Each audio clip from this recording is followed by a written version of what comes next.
Americans may not agree on much, but we agree on Social Security. We all pay in. It ought to be there when we need it.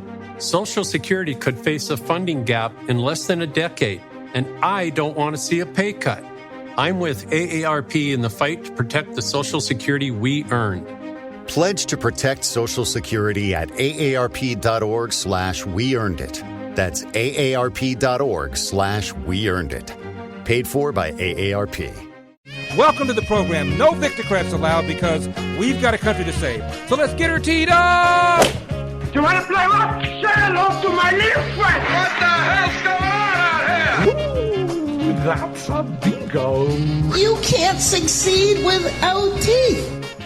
888-971-SAGE, 888-971-7243. I am Larry Elder. We are Salem News Channel. Well, it appears that the deal with Iran is off the table as Iran has consistently violated the so-called ceasefire. In the wake of what appears to be a collapsed deal, the price of oil shoots up. Tomorrow is the election for L.A. mayor and for California governor. The top three candidates for L.A. mayor are almost even, according to a recent poll.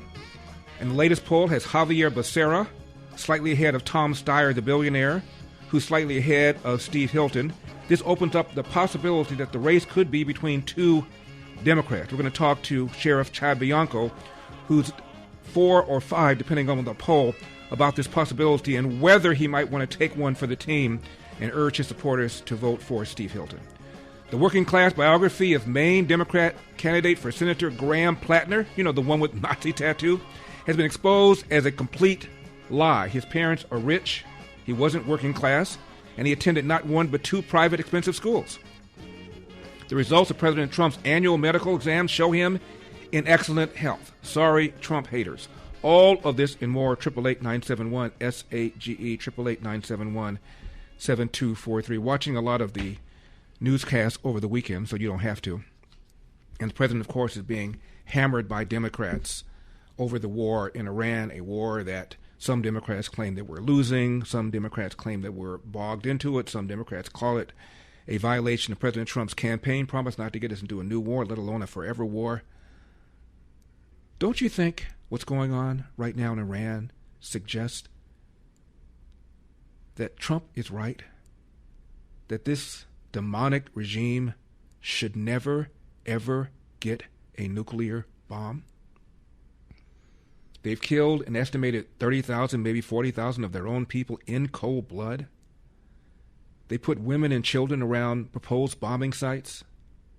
I've told you before about the Iraq-Iran war, where the Iranians recruited, air quotes, boys as young as 12 and gave them plastic keys to wear around their necks so they could, on foot, clear minefields so soldiers and tanks could then follow. Tens of thousands of boys were blown up doing this, hundreds of thousands injured. What would happen if a regime like that had a nuclear bomb? And why do they want one? Why do they want one? Why are they so resistant? All sorts of plans have been made, proposals have been offered, so they could have uranium for peaceful purposes, for energy if they need it. Yet they've resisted. They violated every deal, including the so-called Iran deal, the author of which, Ben Rhodes, was on TV talking about how wonderful deal it was until Donald Trump, quote, tore it up.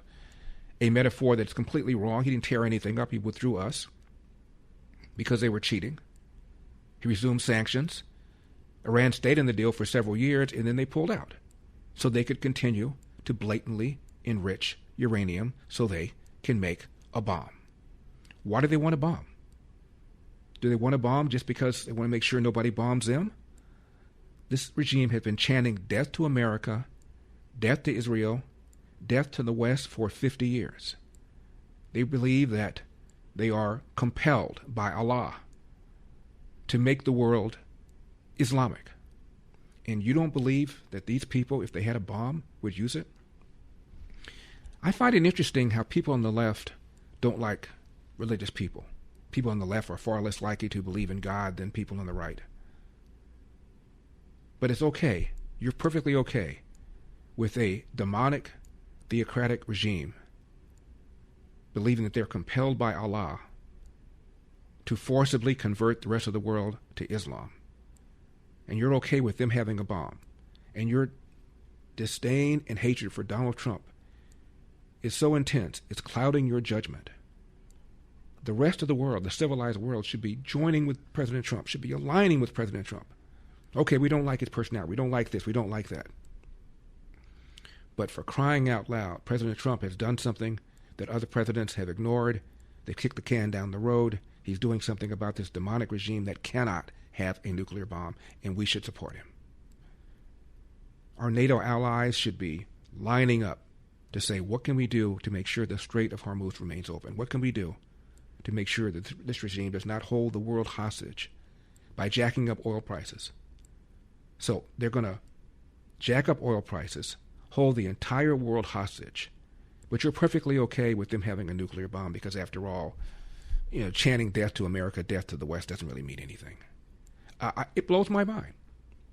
It blows my mind you hate Donald Trump so much that you cannot appreciate the courage, the bravery it took for him to do this. And think about the pressure this man is under. The midterms are coming. There's a good chance that the Democrats could take control of the House, if not the Senate. They're using this against President Trump. People are very concerned, understandably so, about the price of oil going up, price of gas going up. But President Trump did it anyway. Why? Because he knows that Iran poses, the current regime in Iran, I should say, poses an existential threat to the entire world. And he was determined to do something about it. Now I ask you, President Trump leaves office, does nothing at all about the nuclear threat posed by Iran. And of course, if he's succeeded by a Democrat president, he or she will certainly do nothing about nuclear-armed Iran. And a nuclear-armed Iran then unleashes a bomb on Israel. We know they have the capacity to reach European capitals now. A nuclear-armed missile reaches a European capital. Then what will people say? President Trump knew about this, did nothing about it. The very critics who are accusing President Trump of taking us to war needlessly would then criticize him for not having taken us to war. You cannot win. That's why this job ages people. I saw a picture of President Trump 10 years ago. He looks very different than he looks right now. This is a job where you have to manage risks and do it in a political setting, and in the president's case, do it in an environment where the media absolutely despises him. We've talked for years about the Media Research Center's examination of the nightly news, ABC, NBC, CBS. Well over 90% of the news on Donald Trump is negative. And I've told you that most people no longer get their news, ABC, NBC, CBS. Now they get them through what are called news aggregates. These are outlets that assemble news from all sorts of sources and then give them to people on their feed. Whether it's Microsoft, whether it's Apple, whether it's Google, whether it's Yahoo, whether it's YouTube, whether it's TikTok, that's how most people are now getting their news. And again, overwhelmingly negative. The chair of the Council of Economic Advisors, Kevin Hassett, just gave a talk this weekend and talked about how Americans are better off now financially than they were before Trump 2.0 took over. Yes, gas prices are up, but so are wages, and adjusted for inflation, wages are outpacing inflation. Yet the news is relentlessly negative. Stock market hitting new highs despite the war in Iraq, yet the news is relentlessly negative. And when you look at how Republicans feel about the economy versus how Democrats feel about the economy, night and day, even though we're looking at the same data, same gas prices, same wage hikes, same inflation, same interest rates.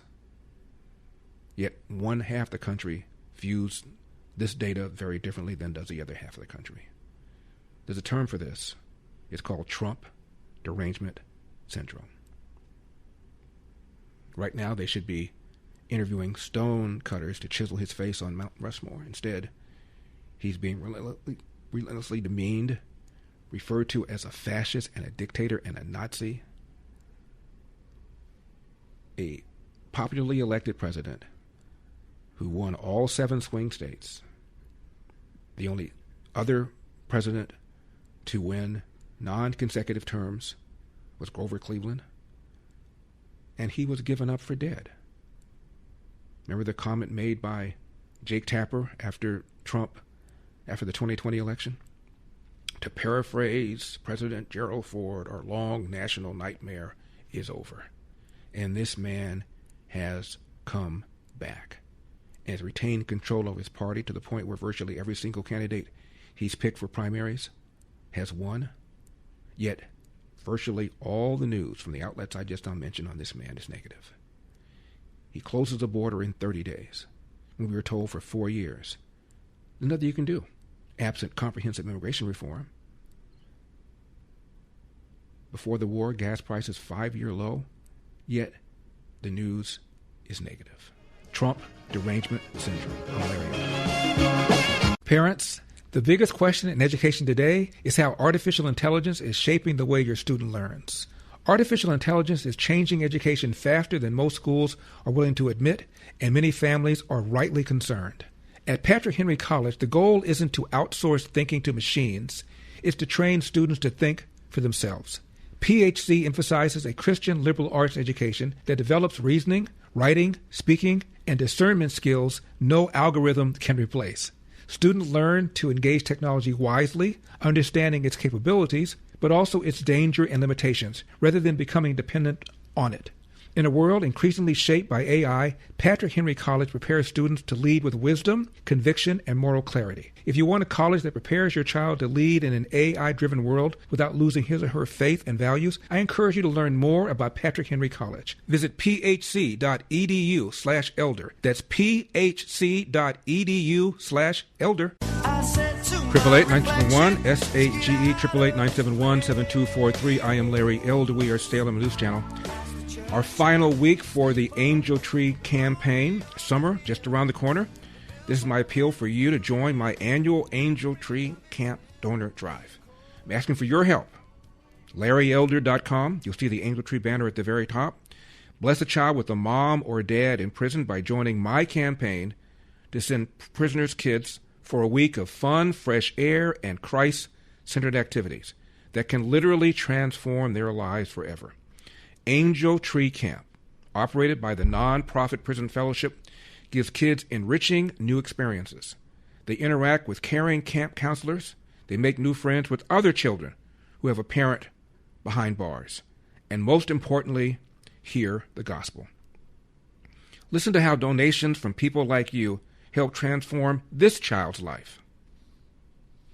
It is a great camp for kids to go to. Everybody loves you, cares for you, and it's a great camp. Learn about God. The best part of Angel Tree was, for me, would have to be the activities. Like you get to play in the gym, you get to go tubing in the lake, wakeboarding, water weenie. What I learned the most about Jesus was that even though that your father has been incarcerated or in jail, you still have a father up in heaven. The cost to help reach one child, like the girl you just heard, with a week of Angel Tree, is only $200. Or your donation in any amount will bless the child of a prisoner this summer. Just go to my website, LarryElder.com. Click on the Angel Tree banner at the top of the page. Or you can phone in your gift by calling 888-206-2855. That's 888-206-2855. $400 will help send 2 children to camp. 804. You do the math. See how many kids you can bless. Once again, the Angel Tree Camp banner is so easy to access. Go to LarryElder.com, top of it, or call 888-206-2855. That's 888-206-2855. Paul Krugman is an economist. I don't think he has his column any longer in the New York Times, but he had it for a number of years. When Donald Trump was first elected 1.0, he said that Donald Trump was going to cause a depression. A depression. It didn't cause a depression. Economy soared, rocked and rolled. Stock market hit new highs, as it's doing now again. Here is Krugman's take on what needs to happen in the wake of President Trump's re-election. Number 41. We need to defang Trump as much as possible and make sure that neither he nor anybody who follows in his footsteps has power after the next two elections. But beyond that, we really need to do a thorough purging of the United States. We need a demognification, and that is, I'm not going over the top by using a word that's very similar to the denazification that we pursued successfully after World War II in Germany. Denazification. I'm not going over the top by using that word. We need to have a denazification. Why? What has this man done that warrants that kind of scurrilous attack? What? He secured the borders. He outed DEI for what it is, unlawful discrimination against some groups in favor of other groups. We talked about this last week. 600 faculty members belong to the state colleges and universities here in California. Signed an open letter. Please, let's go back to using the SAT. They stopped using it out here in California 6 years ago. Why? They wanted to increase the number of so-called disadvantaged students, translation, black and brown students, for colleges and universities here in California. You know who gets screwed? Those with better credentials, particularly Asian students. And these faculty members, overwhelmingly left-wing, most of the faculty members here in California are left-wing, and here they are saying, you guys, you progressives, we went along with this. You're admitting students that cannot do the work. Article, Washington Free Beacon, some professors at UCLA Medical School on the record. So we've admitted kids that can't do the work. They're flunking their exams. We're going to unleash people into the community, into the world, who are not competent. Trump has attacked that, has gotten colleges and universities all over the country to retreat from that. Is that a bad thing? That alone should cause you to rethink your hostility towards this man. Hundreds of thousands of violent, criminal, illegal aliens rounded up. We're going to talk about what they've done recently in Florida in a minute. You can't at least applaud him getting these violent, criminal, illegal aliens off the streets who are endangering law-abiding Americans? You hate him that much? This anti-weaponization fund, $1.8 billion. A federal judge has stopped it. John Thune has criticized it. Other Republicans have publicly criticized it. I thought it was a cult. I thought all Donald Trump does is say jump. And the Republicans in the House and Senate say how high, and they don't come down until they tell them to. Here you have a number of Republicans coming forth and saying this is ridiculous, including Mike Pence. Called it deeply offensive. John Thune also criticized it. And now it appears that the DOJ, the Trump administration, is bailing on this thing. But I thought he was a cult. I thought he was a tyrant. Do tyrants listen to the Supreme Court and the lower courts when they rule against him, as many of them have? This is sick. Now, check out this. Whenever there's Al Sharpton, you know the race card is not far behind. Number 20. Back come from the American people. How do we make sure that the truth, which is a story full of horrors and racism and all those things, but also of triumph over some of those things over all those 250 years, that's the real story of America, hopefully. How do we make sure that full story remains out there in this era? I think we have to dramatically tell that story and keep telling it over and over again. The fact is that 250 years ago, when they signed the Declaration of Independence, we were enslaved. Women couldn't vote. Only white male landowners could. Let's hold it there. I'll pick it up on the other side. God, who knew there was slavery once in this country until Al Sharpton had to remind us of this? 888-971-SAGE, 888-971-7243. I am Larry Elder. We are Salem News Channel. Do not leave town. It would stop. Tempted by the fruits of another. Tempted, but the truth is discovered. What's been going on? 888-971-SAGE, 888-971-7243. I am Larry Elder. We are Salem News Channel. Coming to you from the Relief Factor studio. Don't forget your Relief Factor, 800-4RELIEF, 800-4RELIEF, or ReliefFactor.com. That's ReliefFactor.com. Let's get back to Reverend Sharpton and what he said was President Trump's intention in having that UFC fight at the White House. When they signed the Declaration of Independence, we were enslaved. Women couldn't vote. Only white male landowners could. So if we want to celebrate something, celebrate the people that corrected the insidious behavior of some of the founding fathers who extolled the right virtues but didn't practice them for all people and all genders. And I think that we have to do that very loudly, very boldly, and unapologetically. I mean, we're going to Washington, the anniversary of the March on Washington 63, August 28th this year. We need to bring out that, yes, we went from slavery to a president of the United States of color, but it was bloodshed, it was nights in jail, it was beatings, it was all kinds of things that got us there. Let's celebrate how we grew and the people that paid the price for it and that are continuing to pay the price now, because when we're dealing with this redistricting, Trump and others are trying to bring us back to an America that we struggle to get out of. So there is a connection of why they're having these fights on the White House lawn, the UFO and all the whatever they call it, UFC, and all that, because they're trying to go back to that when they'd watch people have these fights for the slave masters and they'd be entertained by that. They're literally going back to that. Let's not forget. Look at these fights. Okay.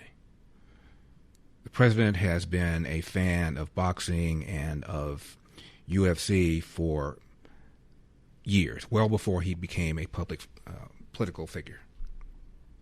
And now the reason President Trump is having this on the White House lawn is because he wants to go back to slavery when white people would put their black slaves against each other and watch them fight. What kind of a tortured, twisted mind do you have to come up with that? Has anybody else said that about the Trump having UFC have their championship fight on the grounds of the White House? Has anybody said that? Well, you know what this is? This is like old Massa having a couple of slaves fight in a match, and then they watch them and then they bet on. What kind of a sick person says that? Al Sharpton. But Trump is an incendiary. Trump is a bigot. Trump is a racist. This is the guy, Al Sharpton, who became famous, let's remember, by falsely accusing a man of raping Tawana Brawley. One of Sharpton's henchmen even said, we all knew it was a lie. And when it was clear that this teenager was lying, Sharpton said, it doesn't matter. Once this thing goes down, we'll be the baddest N-words in America, according to this former ally of Al Sharpton. Al Sharpton was in the thick of the Crown Heights riots of 1991 that one Jewish leader called the most serious pogrom in the history of America, when blacks were attacking Jews. A New York Times reporter was sent there, and he was told by his editors to cover it as if blacks are being attacked by Jews and Jews are attacking blacks. And he said, it's not true. Everything I've observed is showing blacks attacking Jews. hasn't gone both ways. He was reprimanded by this newspaper. Freddie's Fashion Mart. There was a dispute between a tenant and a subtenant in a building owned, by the way, by blacks. One of the persons disputing was a Jewish-owned business. And Sharpton turned it into black versus Jews. And some unhinged person runs in with a gun, shoots it up, and sets the place on fire. Al Sharpton was out there fanning the flames. Al Sharpton brought a bunch of people at the trial of the young men who were accused of raping the Central Park jogger. And one of the people, or some of the people that Sharpton brought down there, were chanting, "Her boyfriend did it. Her boyfriend did it." Sharpton was in the streets of Ferguson yelling, "No justice, no peace," before one word of testimony was ever taken. Turns out the officer was completely exonerated. Did Al Sharpton apologize? You know, Al Sharpton is on a videotape. You can go and see it on YouTube. Agreeing to deal cocaine with an undercover FBI agent. Who is on tape agreeing to deal cocaine, remains a public figure, has a TV show on the weekends, and is a Democrat kingmaker, meaning every single major Democrat kisses his ring to get his support when they run for president? Only in America can somebody be $5 million light in taxes and get away with this. Now, declare your independence from pain. For 250 years, Americans have believed in one powerful idea, that we were meant to live free to work hard, free to move, free to enjoy life without being held back. But if everyday aches and pains are slowing you down, it might be time to declare your independence from pain. Relief Factor is a 100% drug-free, research-based formula. I take it every single day, designed to help your body fight inflammation, one of the root causes of pain. It's not a quick fix or a temporary mask. It works from the inside out, at the source. Relief Factor was created so people could get back to living life on their terms, walking, working, exercising, and enjoying the moments that matter. Declare your independence from pain. ReliefFactor.com, ReliefFactor.com, 800-4-RELIEF, 800 the number 4 relief.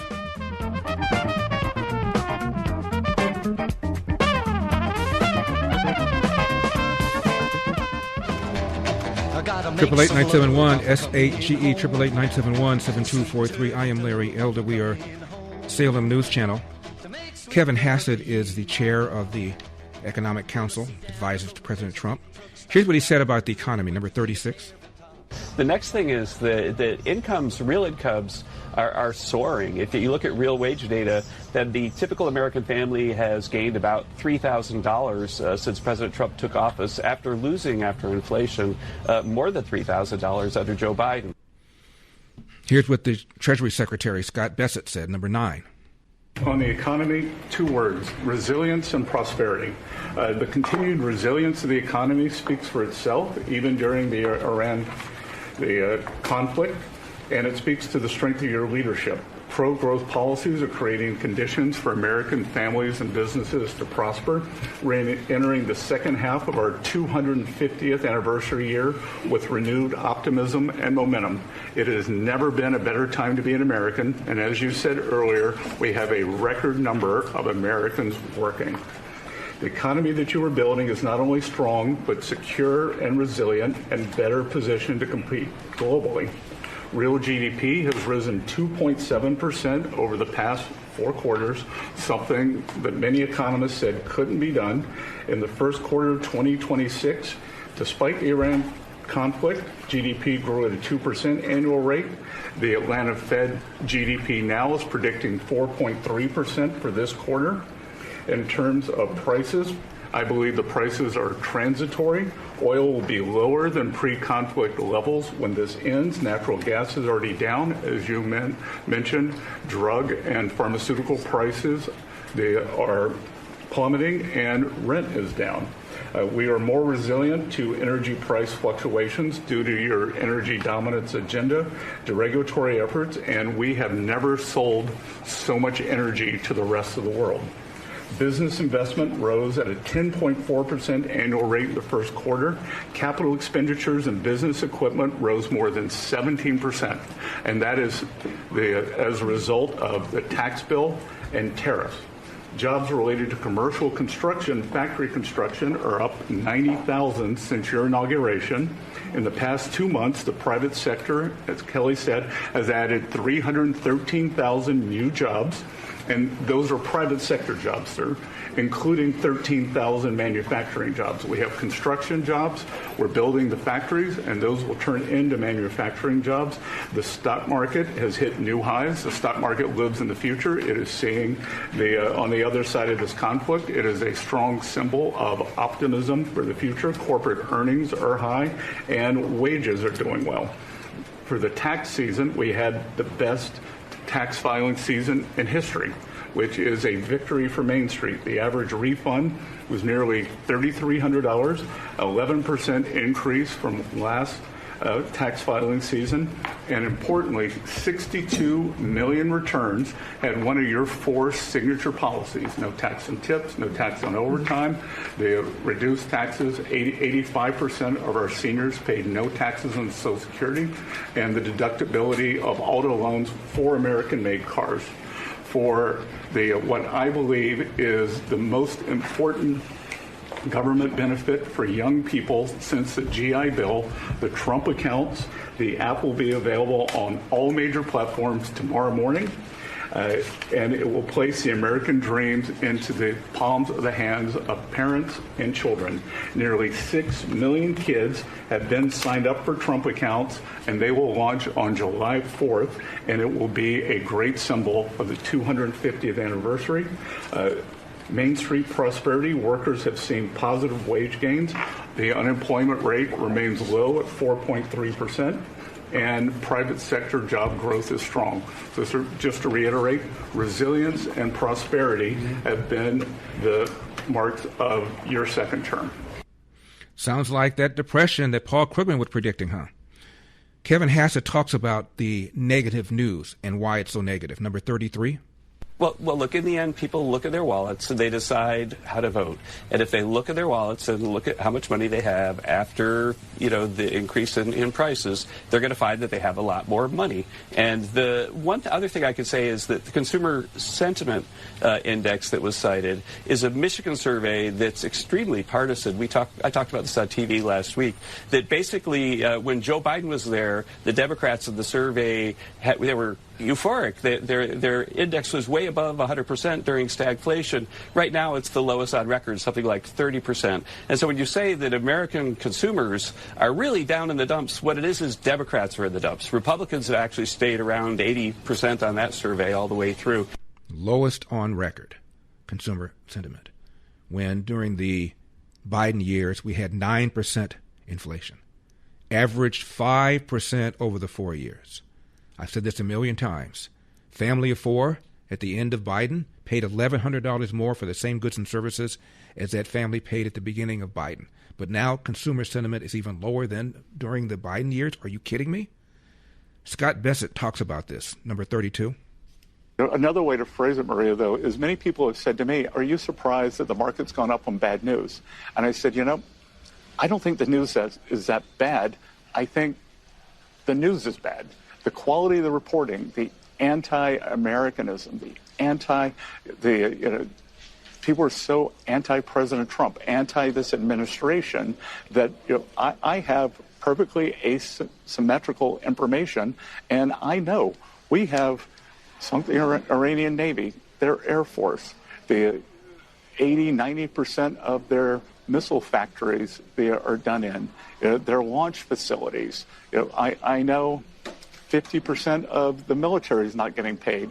Police aren't reporting to the stations. I mean, if you were to look at a lot of these major news outlets, and especially the newspapers who now like putting opinion on the front page rather than facts, you would think we are losing. This is a wipeout. We wipe them out. So no, I'm not surprised because, again, the information that I have, that we're looking through this. But we're going to talk about one of these news outlets, CBS. A student got an award from CBS, which now is beginning to revisit its left-wing stuff. They made changes at 60 Minutes. And guess what this student who's receiving an award from CBS said about CBS? 888-971-SAGE. I'm Larry Elder.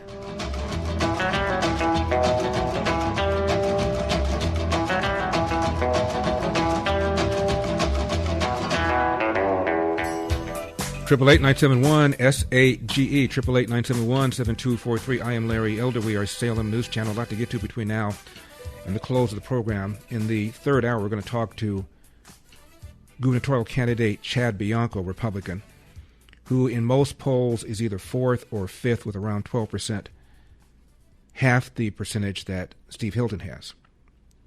However, Javier Becerra is surging, as is Tom Steyer, and at least one poll has Steve Hilton in third place, not second place, meaning if that poll is accurate, it's possible that the top two finishers will be Democrats, in which case we will have zero chance of electing a Republican for governor. I'm going to talk to Chad Bianco about whether that possibility disturbs him, and if so, does he intend to perhaps do something about it.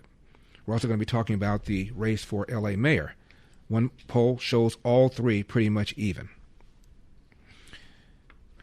The working class biography that we were sold of this candidate for Senate from Maine, the one with the Nazi tattoo, poor guy, grew up working class, turns out to be completely bogus. We'll talk about that as well. 888-971-SAGE, 888-971-7243. CBS has a new president. Her name is Barry Weiss.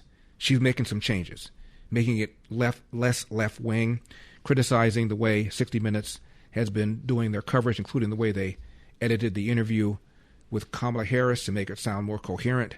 So they're making some moves to be more responsible. But this student who won an award from CBS is unhappy that CBS is being more responsible. He wants it to be the way it used to be. Number 10. Me, and that was Scott Pelley. So, first and foremost, I want to thank the Natus Foundation for this award. I want to thank my friends, family, and my teacher, Ashley Porter. She and my mom are in the room tonight.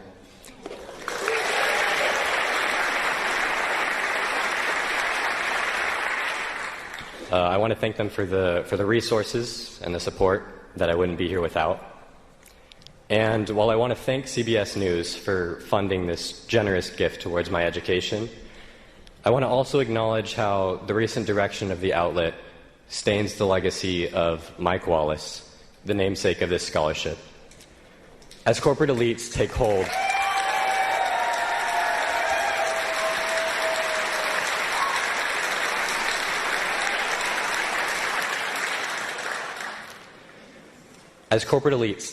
over the very pipes through which our information flows, journalism that serves the people becomes increasingly harder to come by, yet ever more crucial.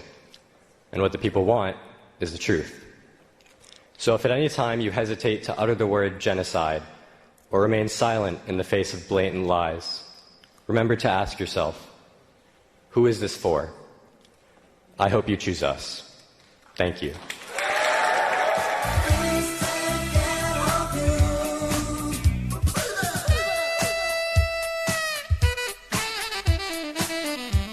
Who helps America go farther, fly higher, dream even bigger?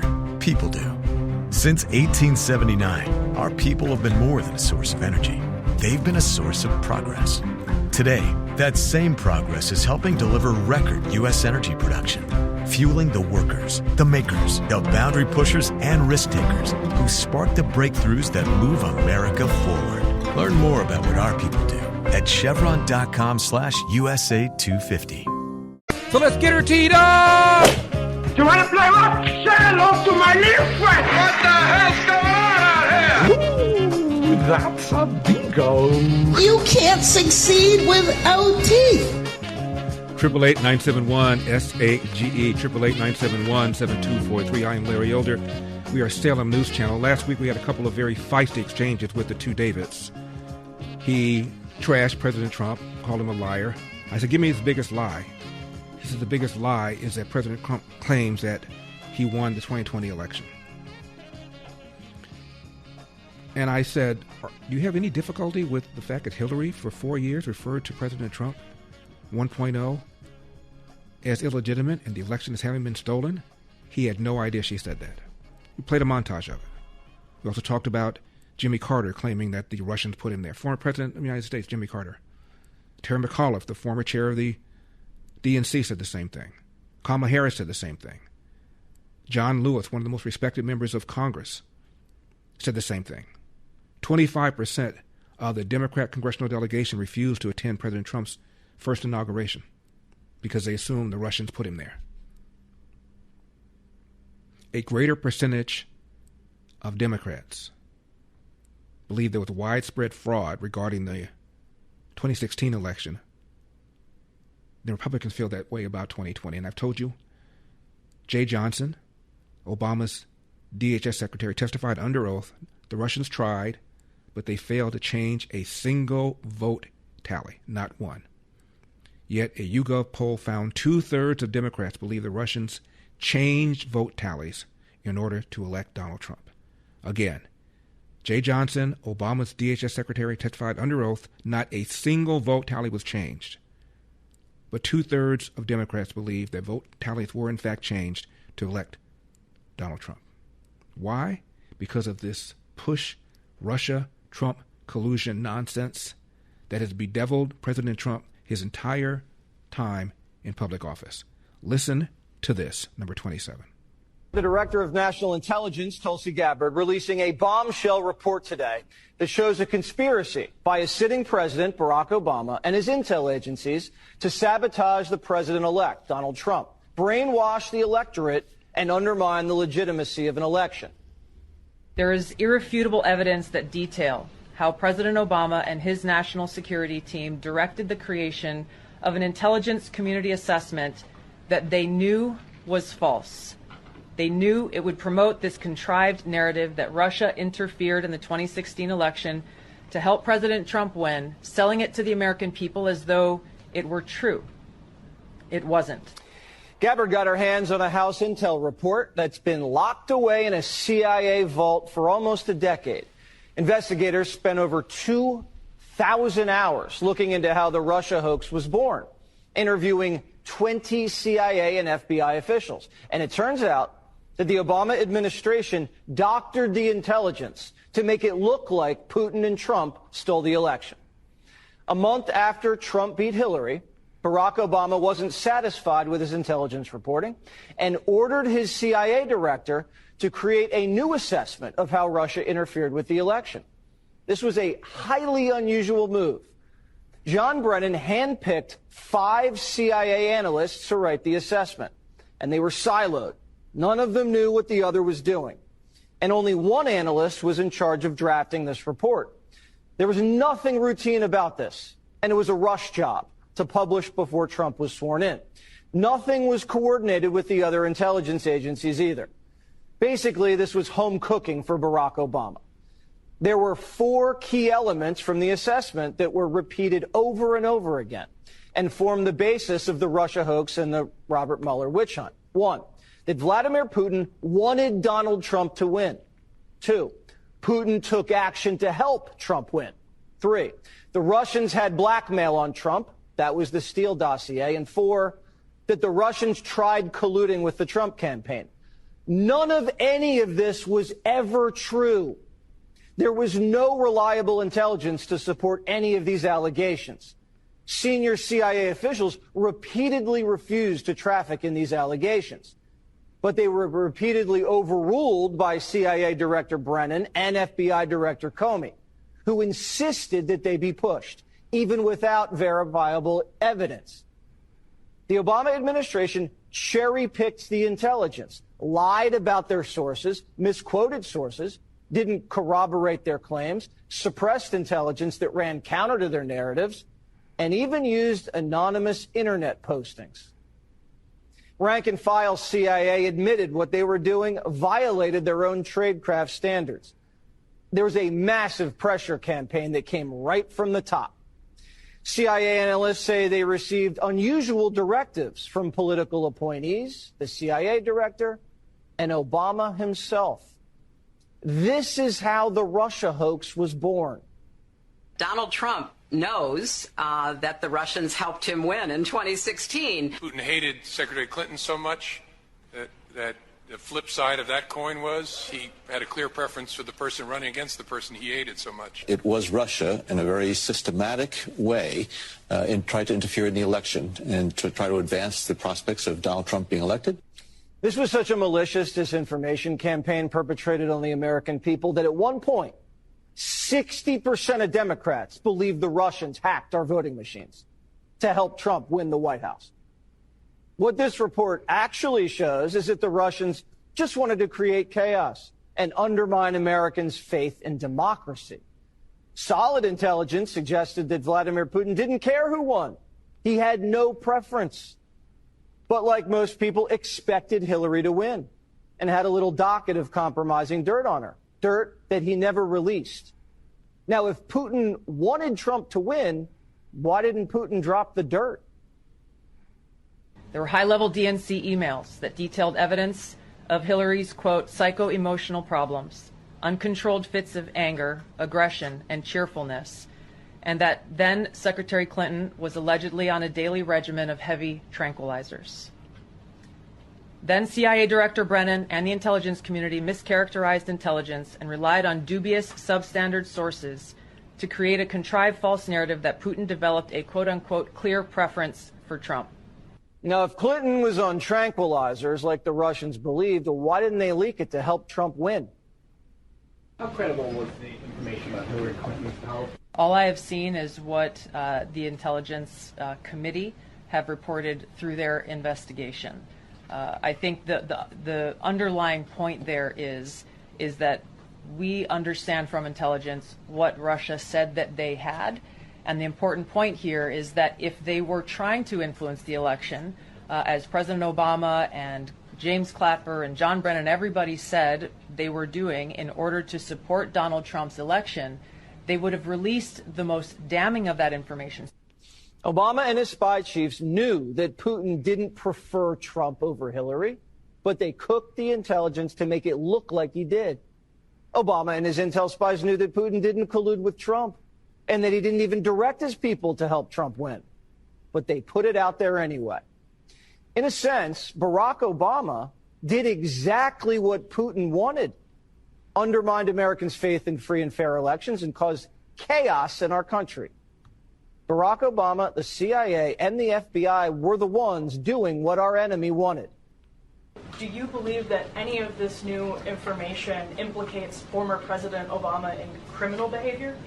We have referred and will continue to refer all of these documents to the Department of Justice and the FBI to investigate the criminal implications of this. For even former President Obama? Correct. The evidence that we have found and that we have released directly point to President Obama leading the manufacturing of this intelligence assessment. There are multiple pieces of evidence and intelligence that confirm that fact.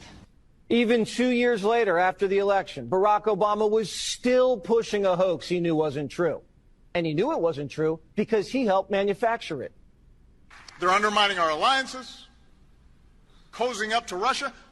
What happened to the Republican Party? They're cozying up to the former head of the KGB.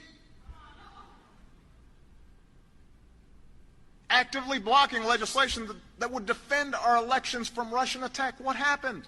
Now, I don't know if it's possible to indict a former president for actions he took while in office. I'm not a lawyer, proudly. But Brennan, Comey, and others may have severe liability. Trey Gowdy says we know for a fact that Brennan committed perjury when he lied to Congress. Director Brennan, do you know who commissioned the Steele dossier? I don't. You know if the Bureau ever relied on the Steele dossier as part of any court filings, applications? I have no awareness. Did the CIA rely on it? No. Why not? Because we didn't. It wasn't part of the corpus of intelligence information that we had. You get the point. Told the intelligence community to alter their assessment. Unbelievable. Larry Elder. 888-971-SAGE, 888-971-7243. I am Larry Elder. We are Salem News Channel. All right, summer is just around the corner. My last week, appealing to you to join my annual Angel Tree Camp Donor Drive. Asking for your help at LarryElder.com. You'll see the Angel Tree banner at the very top, asking for your help to bless a child with a mom or dad in prison by joining my campaign to send prisoners' kids for a full week of fun, fresh air, and Christ-centered activities that can literally transform their lives forever at an Angel Tree camp. Angel Tree Camp is operated by the non-profit Prison Fellowship. It gives kids enriching new experiences. They interact with caring camp counselors, make new friends with other children who also have a parent behind bars. And more important, hear the gospel. Listen to how donations from people just like you help transform this child's life. It is a great camp for kids to go to. Everybody loves you, cares for you, and it's a great camp. Learn about God. The best part of Angel Tree was, for me, would have to be the activities. Like you get to play in the gym, you get to go tubing in the lake, wakeboarding, water weenie. What I learned the most about Jesus was that even though that your father has been incarcerated or in jail, you still have a father up in heaven. Now, the cost to help reach one child like the girl you just heard with the week of Angel Tree Camp is only $200. Or your donation to any amount will bless the child of a prisoner this summer. Again, go to my website, larryelder.com, click on the Angel Tree banner at the very top, or you can phone in your gift by calling 888-206-2855. That's 888-206-2855. $400 will help send 2 children to camp. $800 will help send 4. You do the math.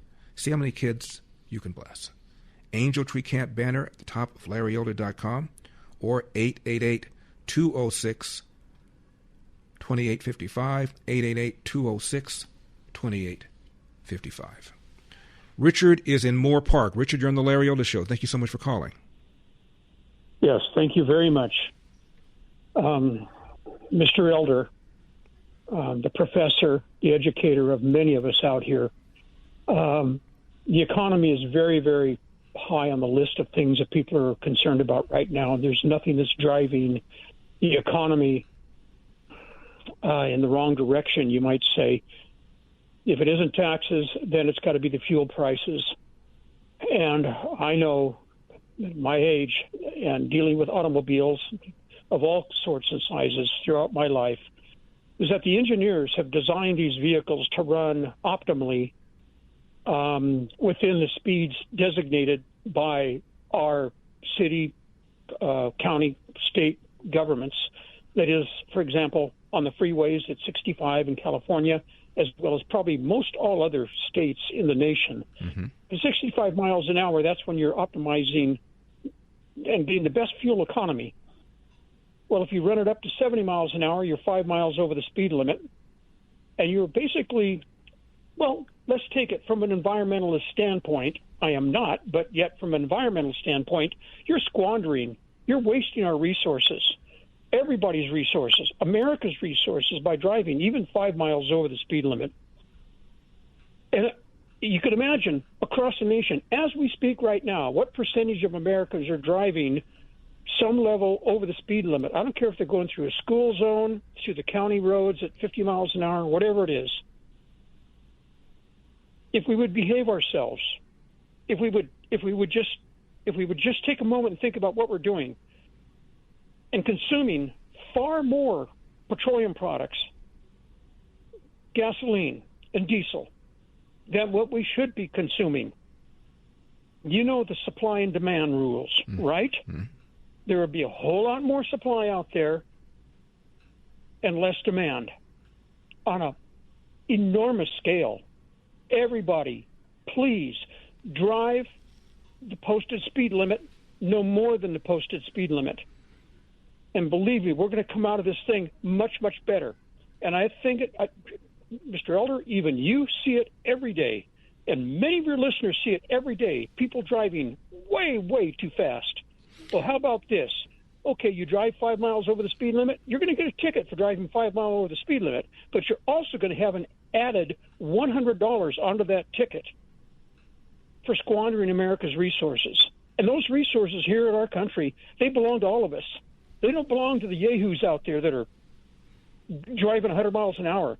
Or like today, even on Highway 118, the Ronald Reagan Expressway, I almost got knocked off the freeway riding my motorcycle. Yeah, I ride my motorcycle because I get 40 miles per gallon. Here's this guy, he squeezes me out of the number 1 lane.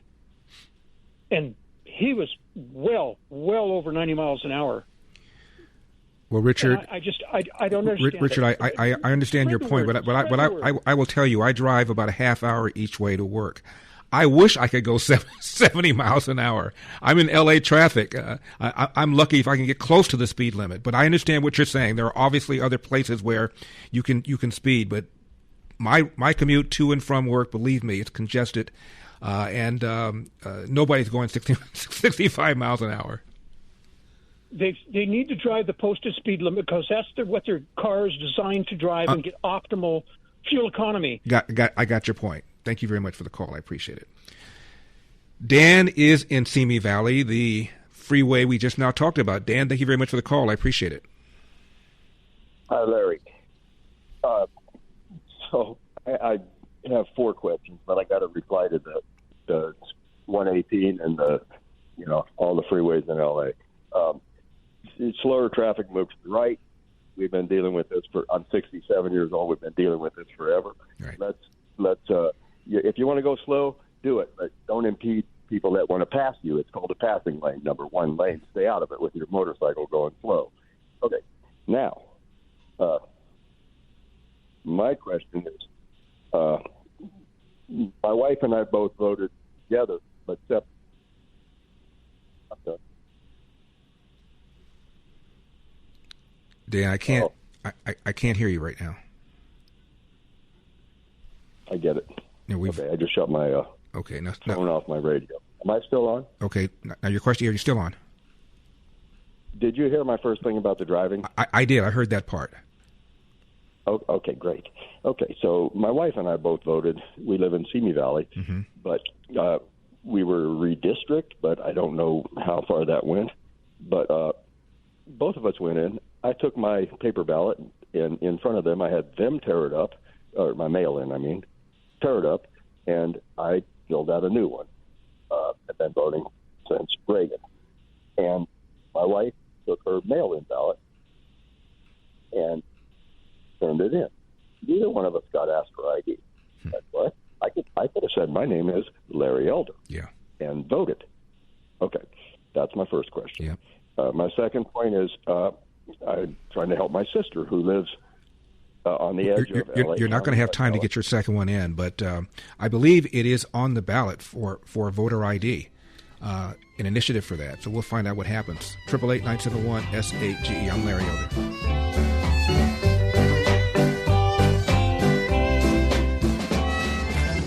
888-971-SAGE, 888-971-7243. I am Larry Elder. We are Salem News Channel. Speaking of President Trump being a dictator, a judge has refused to allow him to rename the Kennedy Center the Trump Kennedy Center. So the president says, all right, fine, I'll just abandon the project altogether. But I thought he was a dictator. I thought dictators just did what dictators do, dictate. Speaking of President Trump, he had his annual physical. His doctor, Captain Sean Barbarella, wrote a memo, said that Trump, who turns 80 next month, has, quote, strong cardiac, pulmonary, neurological, and overall physical function, end of quote. She said he should lose weight, but he's, quote, fully fit to carry out the duties of the commander-in-chief and head of state, close quote. The doctor also wrote this. His demanding daily schedule, including multiple high-level meetings, public engagements, and regular physical activity, continues to support his overall well-being. End of quote. Somewhat different than the condition of the previous president. Dr. Jill says her husband was fine after his disastrous debate. It was just inexplicable. Number 34. He was fine. I mean, he was fine. It was inexplicable. But what if that had happened during a meeting with foreign leaders or something like that? I don't know how to answer that. I don't know how to answer that. You thought he was having a stroke. You allowed him to finish the debate. You went to an after party, said you did great, answered every question, still didn't send him to a doctor after assuming he just had a stroke. The ladies on The View, however, are defending Dr. Jill, number 23. So why do you think she's saying this now? She didn't say it then. What do you make of this whole thing? People lie after debates, right? I mean, it's like called spinning. Every time I have seen debates where there's clearly one candidate who has bombed, and next thing you know, you get the press. So-and-so won the debate handily. Yeah.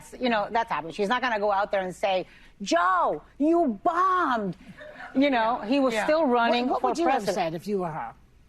Joe, you did great. I mean, if it's your husband running for president, I think she was doing what a political spouse and what somebody supporting her husband. At that point, they didn't know if he was going to continue running or not. He was still running. I believe her because I think I believe her in this interview. I think Jill Biden is a truthful person, and I also think I suspect she's watched it a lot of times since.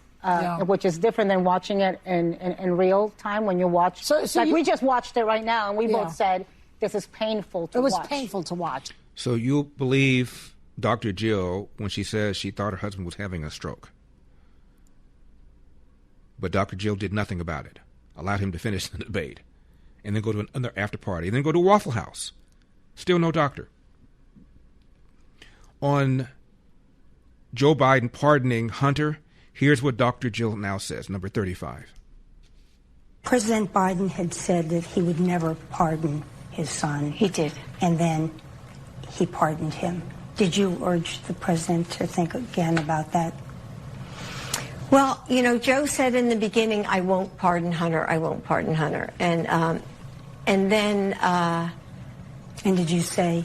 And then the say Justice Department changed. And I think that the process was not fair to Hunter. And then the Justice Department changed and the process was not fair to Hunter.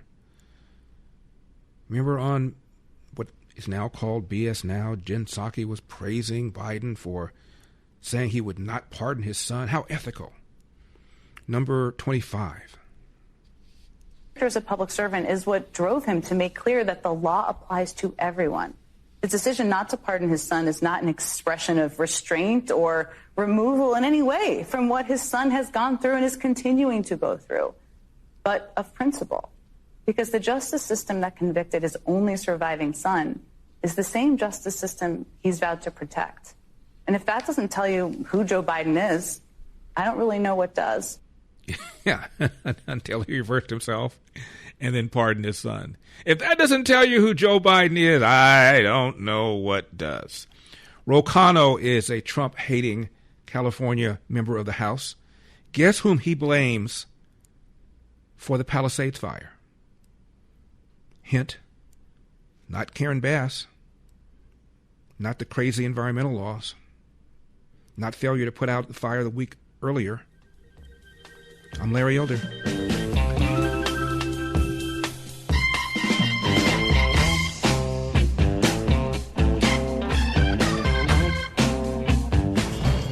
Triple 8-971 SAGE 888-971-7243. I am Larry Elder, Salem News Channel, coming to you from the Relief Factor studio.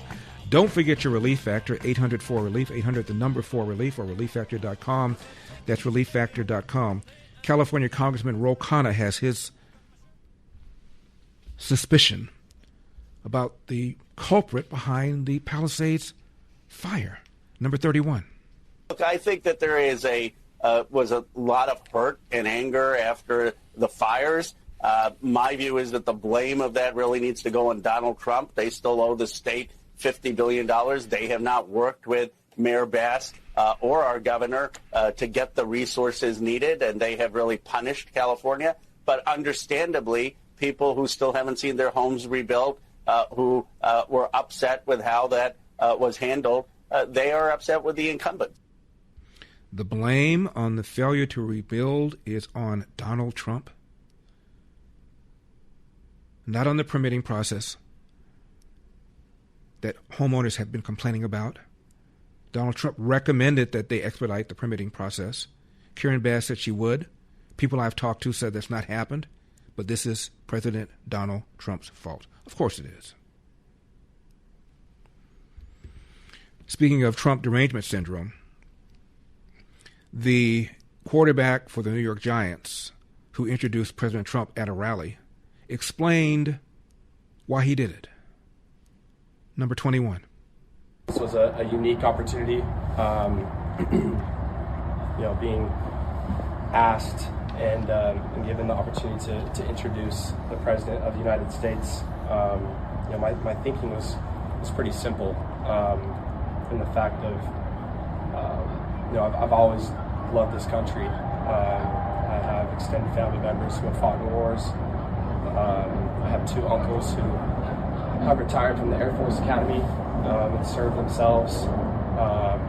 And I even have a great-grandfather who served as Secretary of Treasury at some point. So the president position has always been a position that I've well respected, regardless of political affiliation, regardless of political party. And my intentions were just that. I also understand in this world, politics can be a sensitive matter, a sensitive topic. I also understand that I am the quarterback of the New York Giants, and that involves a lot of responsibility. It's under a limelight, under a microscope, and there's a lot that comes with that, and it's been something that I've embraced. I've loved being here. I've loved the city of New York. I love the city of New Jersey, the people that I've met here. It's just been a really amazing experience, and there's not another place that I'd rather be. Most importantly, the people in this organization, my teammates, the staff, coaches, everybody that has a hand.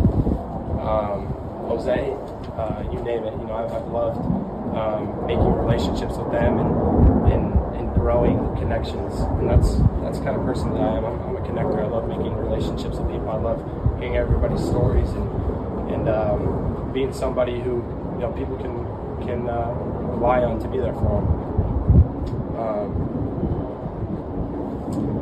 And most importantly, I can honestly say that I love every single one of my brothers, my teammates on this team, regardless of politics, regardless of religious beliefs, regardless of anything that may be different between us. Like, I love them, and they know exactly what kind of person that I am. Who comes into the facility every day, and who lays, I lay my body on the line for my guys each and every week. And it's from the connections that we build, the love that we have for each other. And I've been somebody who's always respected, the different perspectives that people may have, the backgrounds that they come from. I understand that, we have such a cool opportunity as people, to be in a locker room where it's a melting pot of people from everywhere, and we get to be together.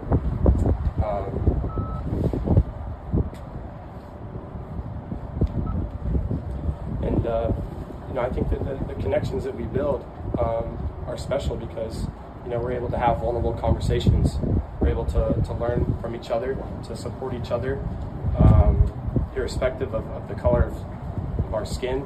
And, we have a real brotherhood.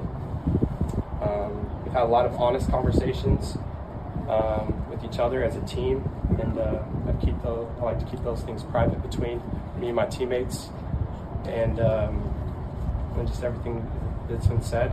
But I love these guys, and going forward, I can't wait for what more we have to grow. The culture of this team, our brotherhood, and obviously we understand the biggest goal is to be the best team that we can be, to put ourselves in the best position to succeed, to chase a championship, to be the best players for Coach Harbs and all the coaches here.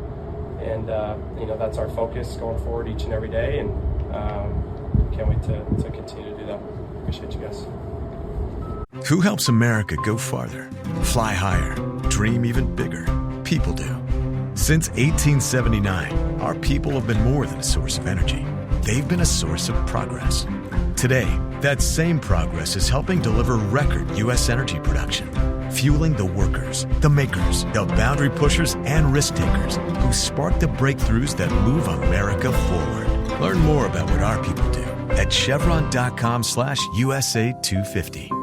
Okay, so that went on for 4 minutes. At least he didn't say, "I'm sorry," but he was forced to explain why he introduced President Trump at a rally. Talked about his military family, has respect for the office, irrespective of who the president is. I was invited to the White House Correspondents' Dinner once when President Clinton was in office. And I stood in line to shake his hand. And when I mentioned that, I got criticized by some of my listeners. I said I shook the hand of the President of the United States. I'd never done that before. I wanted to have the chance to do that. That's exactly what Jackson Dart just now said. Meanwhile, Steve Kerr can trash Trump. Doesn't have to have a press conference to explain why he's doing it. Doc Rivers trashes Trump. Doesn't have to have a press conference to explain why he's doing it. Magic Johnson just cut an ad for Mayor Karen Bass. Magic Johnson is part owner of the L.A. Dodgers. Nobody asked him to hold a press conference and explain why you were taking sides in this particular issue. But because it's President Trump, Jackson Dart, the Giants quarterback, has to have a press conference to explain why he's done it. He was attacked by one of his fellow players, Abdul Carter. I'll have that for you in just a second. So when you say something positive about President Trump and you're a sports figure, you have to rationalize and explain it. When you trash President Trump, not a problem, not an issue. Wow.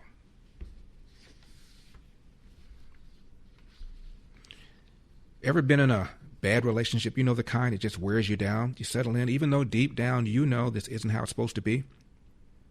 Well, that's what daily aches and pains can feel like. You stop expecting to feel good. You start thinking, maybe this is just my life now. It is what it is. But it doesn't have to be. With Relief Factor, you can break up with pain, as Anthony did. He tells us, I was dealing with debilitating pain and fatigue. I've been taking Relief Factor for about 2 months. And now I'm back to running my business, fishing, gardening, doing the things that really matter to me, end of quote. I've noticed a difference myself. I take Relief Factor every single day. I've got back issues. Relief Factor is 100% drug-free and targets the inflammation that causes pain so you can move better, feel better, and actually enjoy life again. Try the 3-week quick start for just $19.95. ReliefFactor.com, ReliefFactor.com, or call 800-4-RELIEF, 800 the number 4 relief.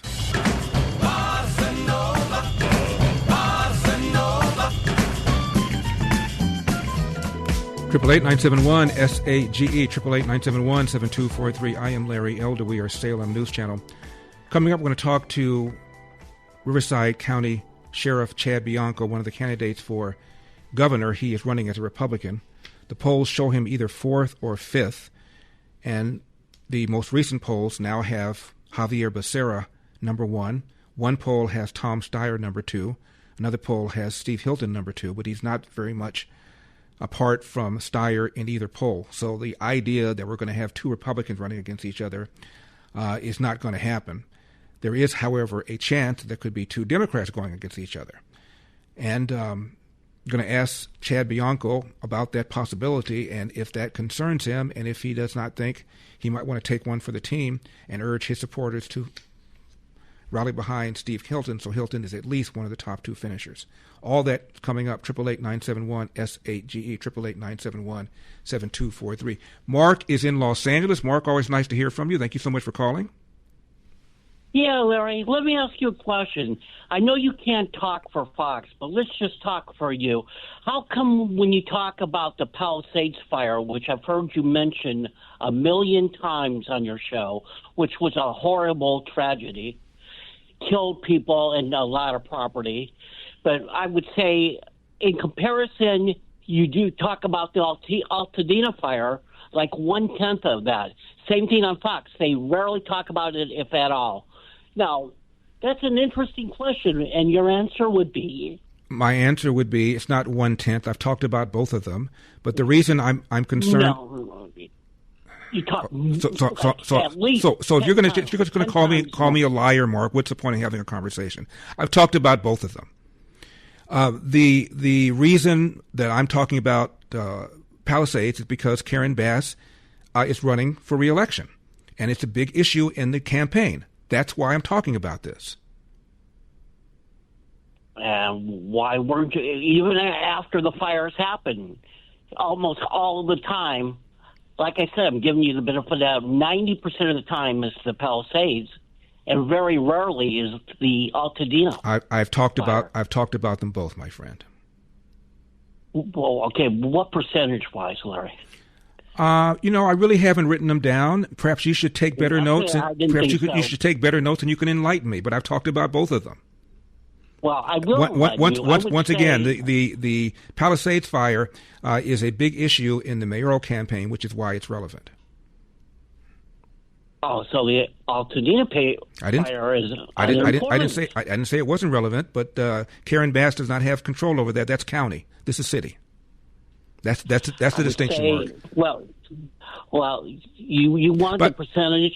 Why can't I say that the percentage that you probably talk about the Palisades fire? You can say what you want. You've accused me essentially of ignoring Altadena. I have not ignored it. I haven't talked about it to the extent that you want me to. I'm sorry, but I have not ignored it. 888-971-SAGE. Do not leave town.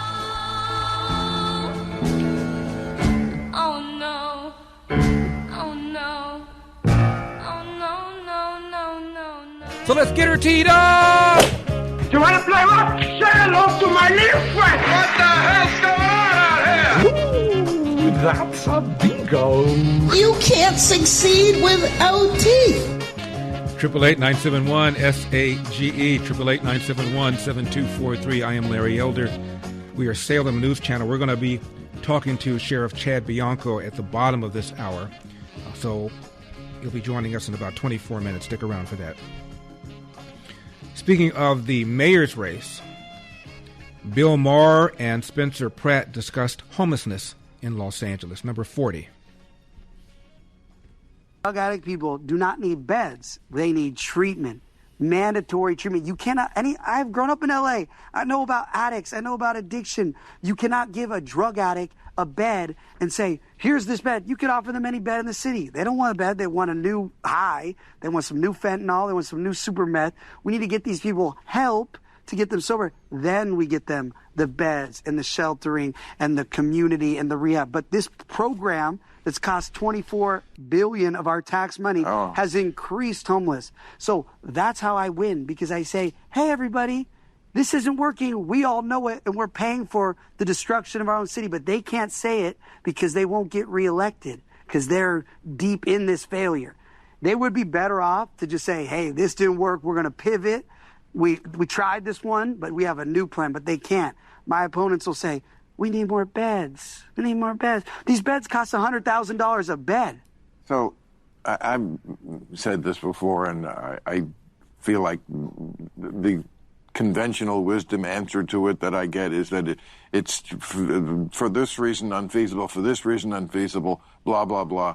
Tell me why, as someone who's running and is going to inherit this problem for 8 years, tell me why it's not feasible for the homeless answer to be, one, you can't stay on the streets. I'm sorry, you just can't. Because the streets are public and the people need that, and it's just for a million reasons. It's disease, and it's just not right. It's just not your right. This is not a alternative lifestyle homelessness, okay? Which is how the woke have turned it into. Like I always say, old school liberals, we thought the compassionate thing was to get them off the street, not to enable them to stay on the street, like they're an endangered species in their natural habitat. It's ridiculous. Pratt says L.A. is incredible when you don't let drug addicts take over the streets. Duh. Number 11. Now, Spencer, you've raised a lot of money, the most money, between April 19th and May 16th, like a week ago. So Spencer has raised $2.72 million. Nithya, who is the progressive, she has raised $400,000, and then Karen Bass, $283,000. Where are you getting the money? There are three of you in the race, and there could be a runoff. One of you has to get 50%, and the polls are not showing that anyone is close to that. Correct. So, first off, the reason why all that money was raised, that was right after the debate, and they saw me destroy these two terrible politicians for an hour straight, and everybody realized, oh, finally somebody telling the truth. So that's where all the money came from. And a lot of it's from all over the country, because people forget over 50,000 people a year leave Los Angeles because it's so terrible. First time ever. More people leaving than coming. So these people see that I'm saying why they left, so they're trying to get me elected so they can move back. That's what people are missing. These are actually former Angelinos that got forced out of this city that Mayor Bass has destroyed. And that's why they're donating, because they want me to be mayor so they can move back, because L.A. is incredible when you don't let drug addicts take over the street and make moms and kids scared to go to parks or the school. This is the truth. And that's, again, it's a look around. President Trump has said positive things about Spencer Pratt. Not sure how that's going to cut in Los Angeles. Here's what Pratt said about that, number 24. President Trump, you're going to host the Olympics in 2 years. You're going to be the mayor of that city, maybe.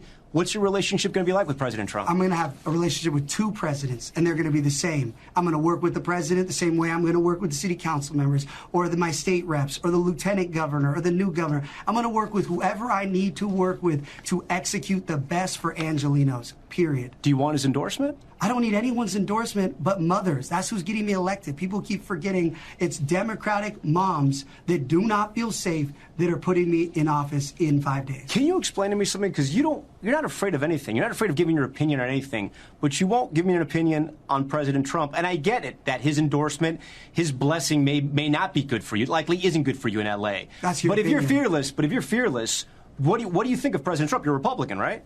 Again. This right here, what you're doing. I'm just asking. No, I'm telling you. Yeah. This conversation is what's destroyed local elections. People don't care in L.A. They want to feel safe. They don't want to step in human poop. I don't need to have personal opinions about anybody that doesn't affect them stepping in human poop. It's not being scared. I'm just not falling in for this tribal politics back and forth. It's a local election. I'm not running for president, so it doesn't matter my opinion on any presidents. Okay. Excellent answer. Who helps America go farther, fly higher, dream even bigger? People do. Since 1879, our people have been more than a source of energy. They've been a source of progress. Today, that same progress is helping deliver record U.S. energy production, fueling the workers, the makers, the boundary pushers, and risk takers who spark the breakthroughs that move America forward. Learn more about what our people do at Chevron.com/USA250. But notice what this NBC guy was trying to do. Because Republican, in much of California, particularly in Los Angeles, is a 4-letter word. First question I was asked when I announced I was going to run, who won 2020? Do you think 2020 was I said, what does it have to do with homelessness? What does it have to do with the fact that people are leaving California for the first time? What does it have to do with the fact that California has twice the price of a home compared to the national average? What does it have to do about the way we're handling our water? We were handling forests. Why are schools at the bottom? What does it have to do with anything? Yeah, what do you think? Who won 20? What does it have to do with anything? I was asked that over and over and over again. And then when I said, did you ever ask Hillary who won 2016?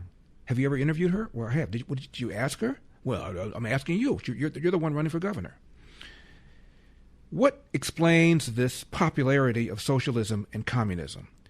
This is Dave Rubin, number 38. Do you not want people to own private property? Well, I'm definitely anti-capitalist, I would say. Yeah. So I would say that workers should own the means of production. Right. Oh, so you're a communist. Yeah. Oh, interesting. Yeah. Wow. I don't know. What is communism? I haven't talked to a real life communist. What's in a while. communist? Well, you want the people to own the means of production, and you don't seem to believe in private property. The people who create value, as in create the value of commodities, should own the actual value that they create from that process. Yes. So my answer, if you want the people everyone in this room and everyone in this country If to they have work. more. What I would want is that you would take less from them. So you tax everybody less. You remove regulation. You create the conditions for competition and capitalism so that more people will have more of their money. I want you, I assume you work. Do you work? Yeah. Do you pay taxes? Yeah. I want you to keep more of your money. Right. I don't know what you do. I don't know how much you earn. Whatever it is perfect. you earn, I want you to have more That's of that perfect. money so that you can put that money back into the system. The majority you of can buy a wealth in this house. system Yeah. is owned by 1% of the population. You understand Yeah. that, right? And where does that wealth come from? Wait, 1% of the population. Do you know how much percent they pay in taxes? That 1%? Not nearly enough, because so the what would majority of be- their all right, the so it's majority of their wealth 47%. comes from. It's 47%. Right. Hold on. So 1% of the population pay 47%. You accept that? Okay. Yeah. Yeah. So what would be their And fair what share? percent of that What would be their fair is their share? actual wealth that they own? That again, majority of these lineages of, Well, you of seem to- power and wait, hold on. ownership. What would be date their fair back share? to What would be their first fair share? accumulation of? What would be their fair share? I would say that the fact that they own so much. 1% You're not letting me finish 47% my in taxes. Here's my problem. You're not Yeah. letting me finish the point, so we Yeah. can't get from point A to B. Do you Okay. understand that? Okay, so cool. if you accept So that 1% there's pay not going to be a fair 47%, share when their yeah. wealth is coming from the back ends of colonialism. So that's not going to work. Back end of colonialism? The top 1%, as we said a million times, even the Washington Post has now acknowledged this, pays over 40% of all the federal income taxes, while earning around 20% of the nation's income. So they are overtaxed, not undertaxed. Most people, young people in particular, are completely unaware of this. Now, Graham Plattner is the presumptive Democrat candidate for Senate in Maine. Very, very high stakes race, trying to unseat Susan Collins, who's a Republican. His bio, an anti-war Marine during the Iraq War, was an oysterman, working class guy. Turns out none of those things is true. A New York Times investigation shows that he was, in fact, rich, attended 2 expensive elite schools, said that Susan Collins voted to send him to war in Iraq. In fact, he enlisted after the Iraq War had started, re-upped, and then worked for Blackwater, the very controversial private contracting firm. Then there's this new scandal. Reportedly sent sexually explicit texts on a popular messaging app. Oops. Don't go away. I'm Larry Elder.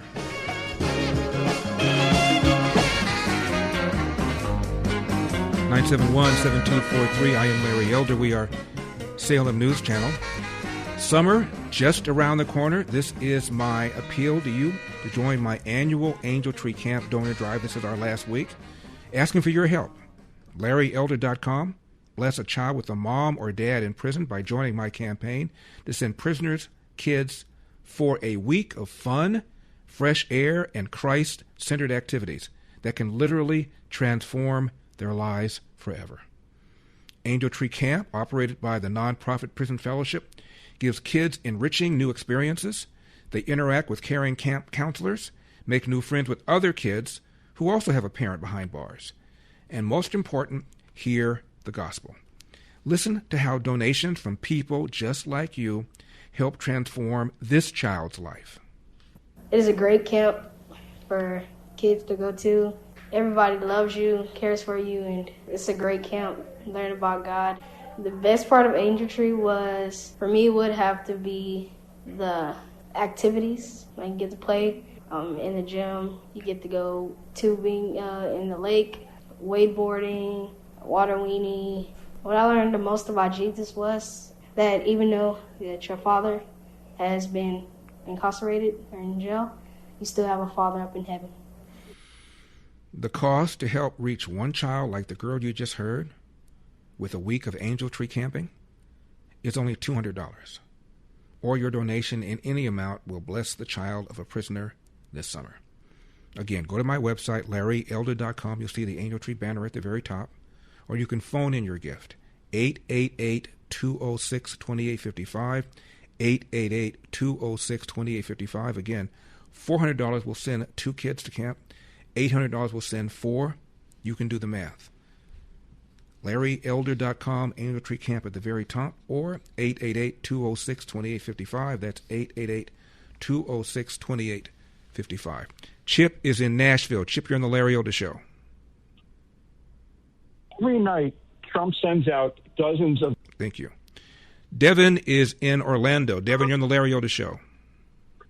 Hey, Larry, I just want to get your advice or your opinion on the war with Iran. We sent hundreds of billions of dollars to Ukraine as a proxy to fight against Russia. Are we going to sit here and think that Russia and China is not propping up Iran with weapons and money, and how Trump understands this, and how we're backing the Jewish state of Israel, who's in 8 different wars? Like, what are we doing, Larry? I just want your opinion on that. Like, what are we doing? Well, what Trump is doing regarding Iran is making sure that this fanatical regime never gets a nuclear bomb that's been threatening to kill us for 50 years. Regarding Ukraine, the president has forced our allies to pay the money for our support for Ukraine against Russia. Okay, Larry, can you answer me this? I'm trying to figure out, what did Iran do for 47 or 50 years as state sponsor of terror? I know the U.S. has went into different countries and did different coups of governments. I know we've been to Iraq and Syria, and we bombed Syria, and Afghanistan. I understand we did all that. What have Iran did but back Iraq when they got invaded? What has Iran did but back Syria when they got like? What has Iran did? Well, Iran held hostages for 444 days and released them after Reagan came into office. Iran has also blown up a bunch of Marines, blown up the Cobalt Towers in Saudi Arabia. They're responsible for probably thousands of soldiers stationed in various areas of the Middle East that have stepped on the IEDs that Iran has helped to develop. And Iran is trying to develop a nuclear bomb. Okay, so has it been a cause and effect, or has Iran just went out there and said, we want to take over the world? Like, we're scared of China, we're scared of Russia, and all these. Has it been a cause and effect? Have we caused this as blowback for Iran to act like this, or they just wanted to take over the world like Pinky in the Brain? I think you said it at the end. They are fanatics. They simply want to destroy the West. They want to destroy Western civilization. I don't agree with that, Larry. I really think there's a cause and effect. I think that the United States has caused much damage and harm. Okay, so on the all right. So Devin, if the United States says, Iran, tell you what we're going to do. We're going to withdraw from the Middle East. Please don't build a nuclear bomb, and then they won't build one?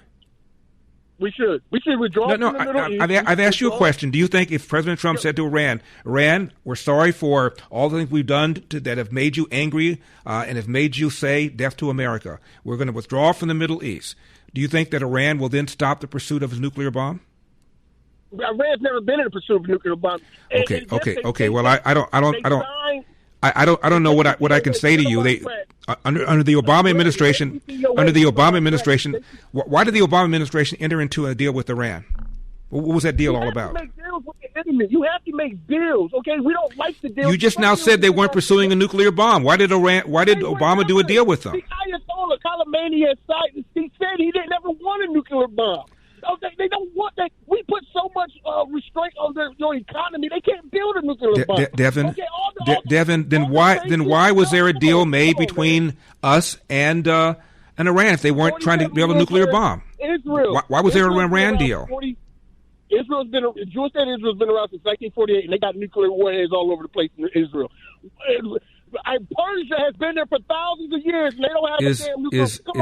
Is Israel chanting death to the world? I will be chanting that too. If a foreign.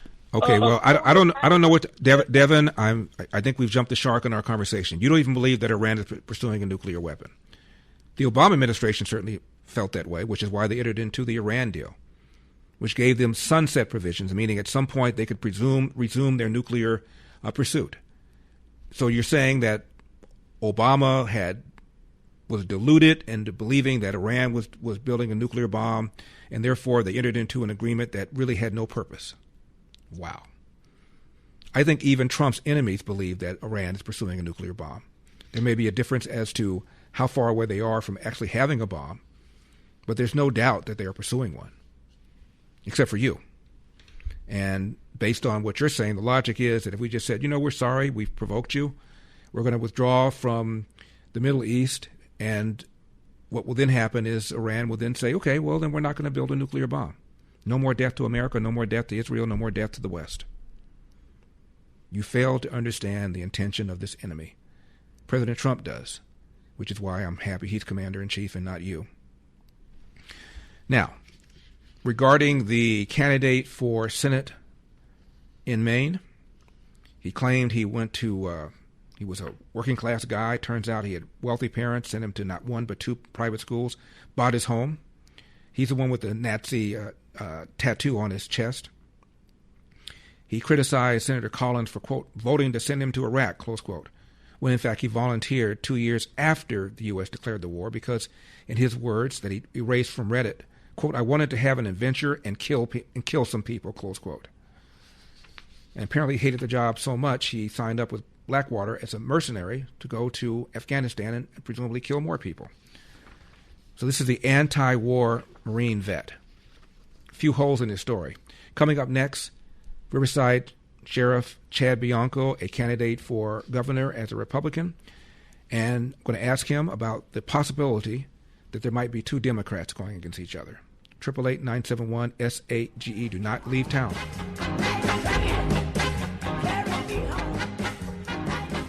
Triple 8-971-SAGE, 888-971-7243. I am Larry Elder. We are Salem News Channel. His website is biancoforgovernor.com. Please welcome back to the program the gubernatorial Republican candidate for governor here in California, Riverside Sheriff Chad Bianco.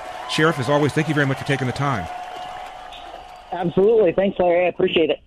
Sheriff, I got two polls in front of me. One of them is the Berkeley poll that came out last week. Javier Becerra, 25%.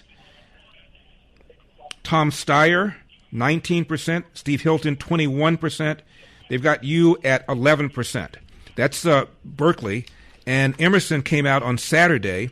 They've got Becerra at 28%, Steyer, second place, 22%, Hilton, third at 21%, you're fifth at 12%. What do these two polls tell you? That there's some major influencing going on trying to convince people who to vote for. You don't believe that these polls suggest, first of all, the ideal outcome that I always hoped for was that there would be two Republicans, you and Steve, going against each other. These polls suggest that that's not going to happen. The polls suggest to me, I want to get your reaction to it, that if people vote the way the polls show, it's a good chance that Steyer and Javier could run against each other and there would be no Republican, neither you nor Steve Hilton. Are you worried about that? No, I don't think so. I think that if we're only seeing these polls that are being the forward-facing polls that are being bombarded. We're being bombarded with polls days before the election because they know that's when the majority of people vote. And psychologically, they're just trying to get you to go with who's in the lead, or it's a fear factor of, oh, my gosh, I have to vote. I can't vote for Chad. I got to vote for Steve because, look, Chad's at the very bottom. All of these polls changed within a matter of days. It makes absolutely no sense when you go back and look at them. Even right now, when you look at those polls, two polls in 2 days, with such drastic difference even at the top, even between Steve, the top three, and the difference in percentages. I don't believe the polls. I've never believed the polls. Polls are rarely right. And, I mean, how many years? If we believed polls, then we've already experienced Hillary Clinton and Kamala Harris as president, because none of the polls had Donald Trump winning. So they're psychological. They truly are. And, and here's another thing. The Democrats know what the real internal polling is. Why are they panicked? Why are the Democrats panicked, wanting to, that they believe they're going to have to come up with their break the glass effort because two Republicans are going to go through, when they're sitting there staring at polls that, if you believe the polls, you would think that two Democrats are going to go through. But you have Governor Newsom and the leadership of the Democrat Party panicked because it's going to be two Republicans and the Democrats are going to get shut out. It's because these polls that we are seeing right now are solely meant to influence who you're going to vote for. Well, again, all the polls I've seen recently, Sheriff, have you third, fourth, maybe even fifth. I interviewed Steve Hilton last week, and he suggested that you advise your voters to vote for him in order to make sure that some Republican finishes number one or number two. To that suggestion, your answer is what? He can go ahead and drop out and tell his to vote for me. I don't care. I mean, that's silly. That's the dumbest thing I've ever heard. And I mean, we've been doing this for 16 months. You have to look. If it comes out the way it is, I am going to be so shocked, and so are hundreds of thousands of other people, because regardless of what the polling says, the conservative arm, the grassroots part of the Conservative Party of California, endorsed me with over 70% of the vote at a convention.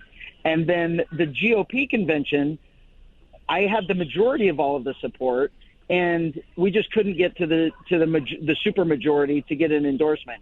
And then you look at all of the county committees all across the state, all of the counties, the majority of them are all for me. And the only ones that I couldn't get an endorsement in, I still had the majority. It just wasn't the super majority. So where are all these voters coming from? Even on social media, you look at all of the news, every single news channel from all of the debates, and 90% of the comments are Republican, and the majority of them, 60, 70% are for me, some maybe 20, 30% for Hilton. But yet now we're seeing all of this. And these are all Democrat paid for polls, Democrat PAC paid for polls. They're it's Democrat leaning. Berkeley, I mean, we're going to expect that they're going to be in favor of Republicans. They're trying to drive Democrat vote to their candidate, and they're trying to make sure that Steve Hilton goes to November instead of the person that can beat them. There's not one Democrat strategist in California, not one Democrat politician in California believes that anything other than they will walk away with this election if it's Steve Hilton going to November. He has a 0 chance of beating a Democrat in a statewide poll. And mine isn't favorable, but I at least have a chance. I have a fighting chance of beating a Democrat in November. Steve doesn't. Sheriff, we have, 1 minute left.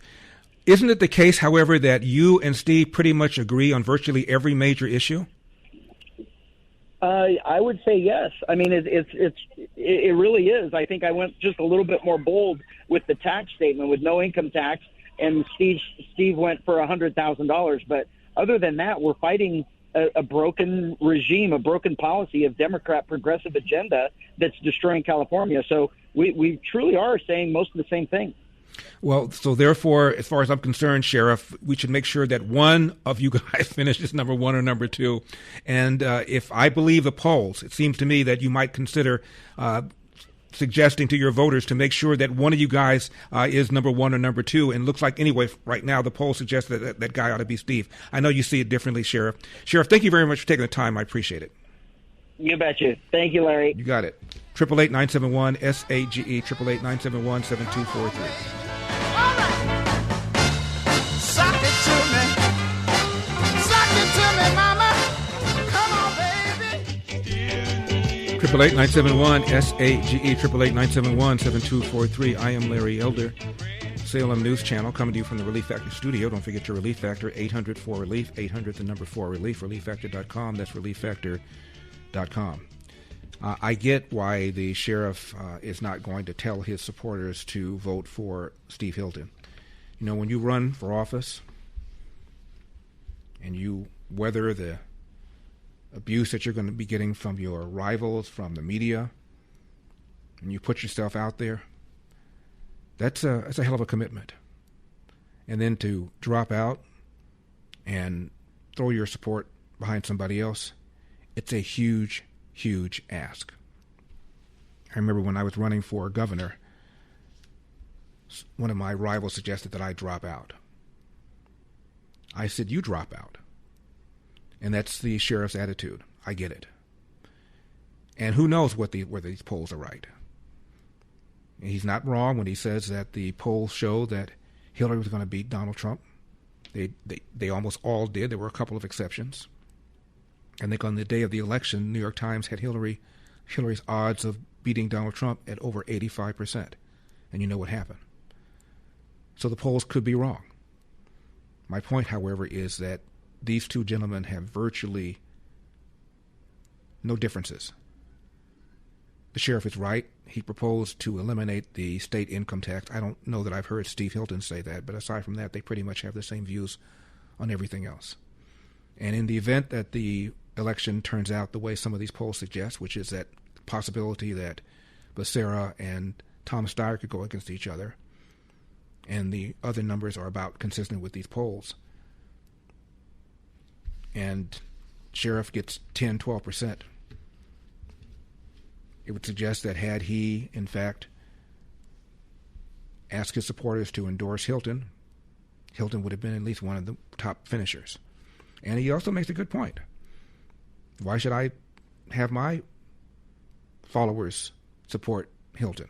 Why not get Hilton to support my followers? If we both agree on the same issues, then why doesn't the other person drop out, not me?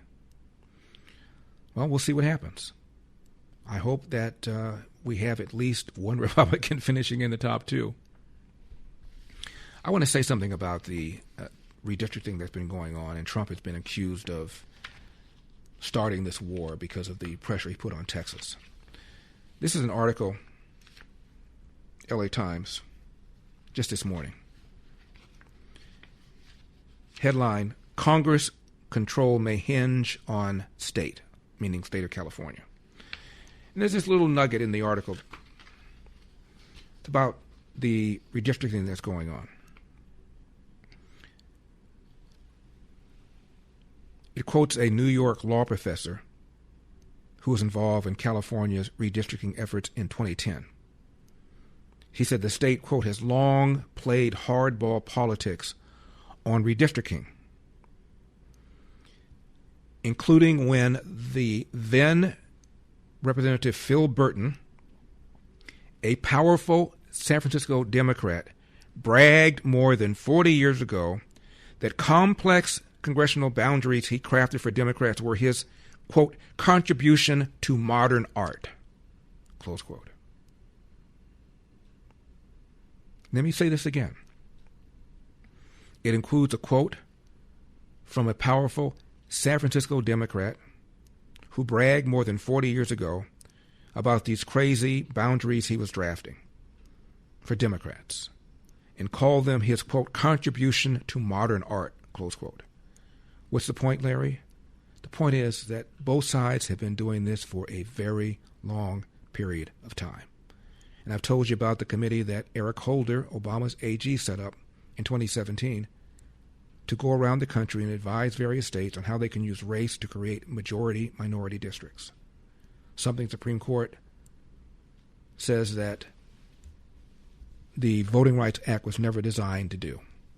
The point is these guys have been doing it for a very long period of time.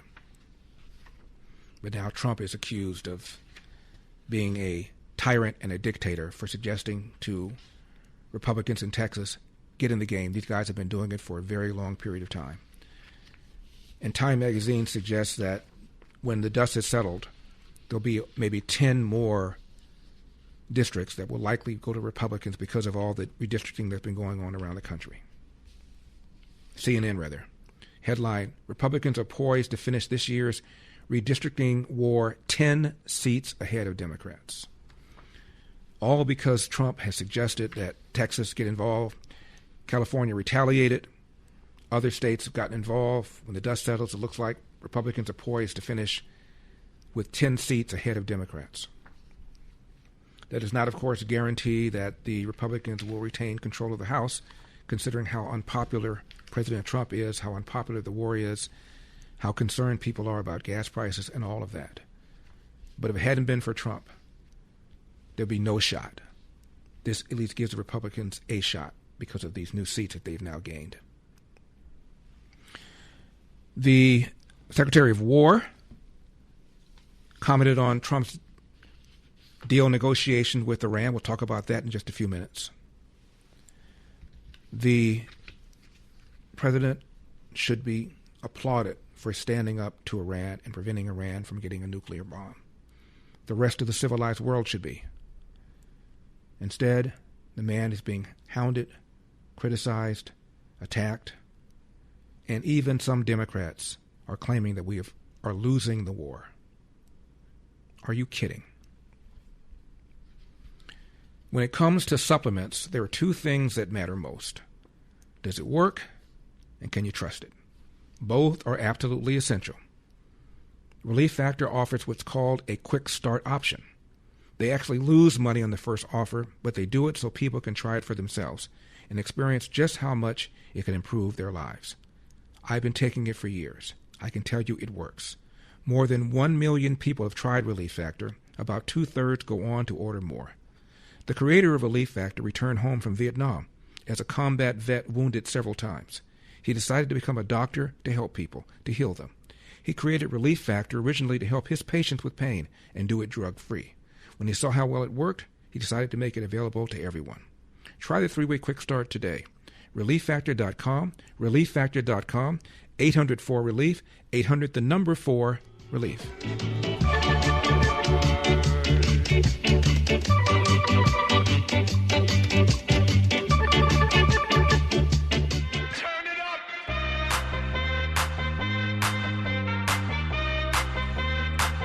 Triple 971 SAGE 888-971-7243. I am Larry Elder, Salem News Channel. About the negotiations with Iran. Here's what the Secretary of War said, number 26.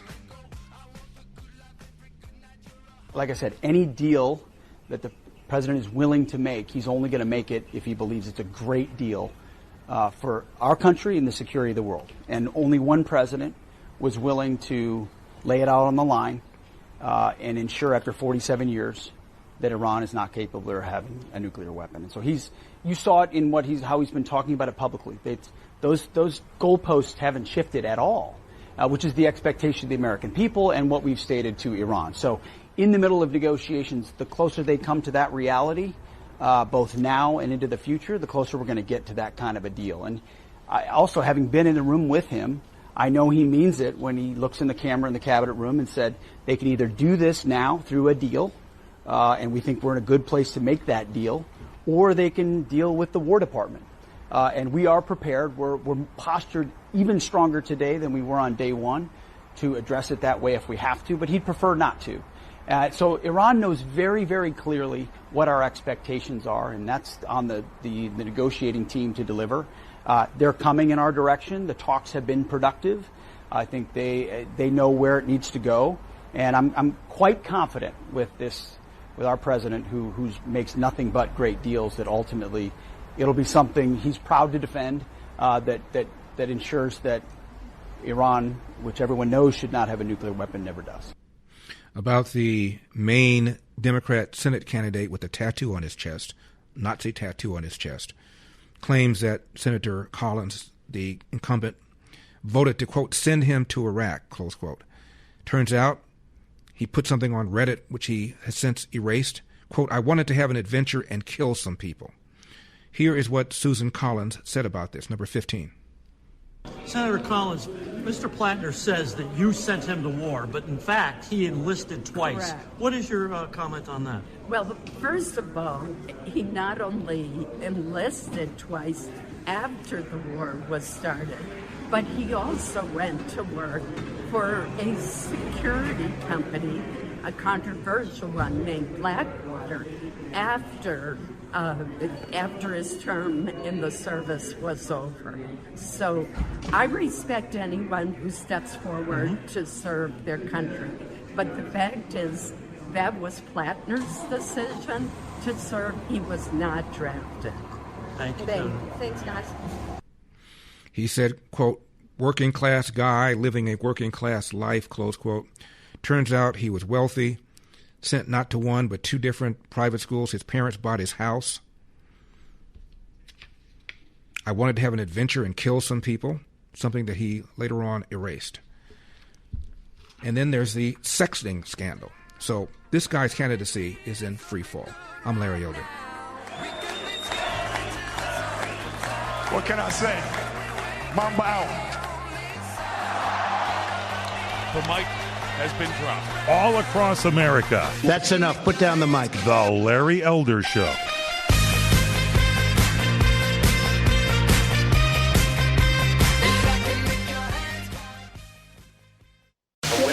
When the world is just too much, turn it off and turn on positive, encouraging K-Love. I'm gonna praise. World off. K-Love on. K-Love is sunshine for my soul. I love K-Love. Listen now on your radio, online, or on the free K-Love app. K-Love makes me feel so good. Positive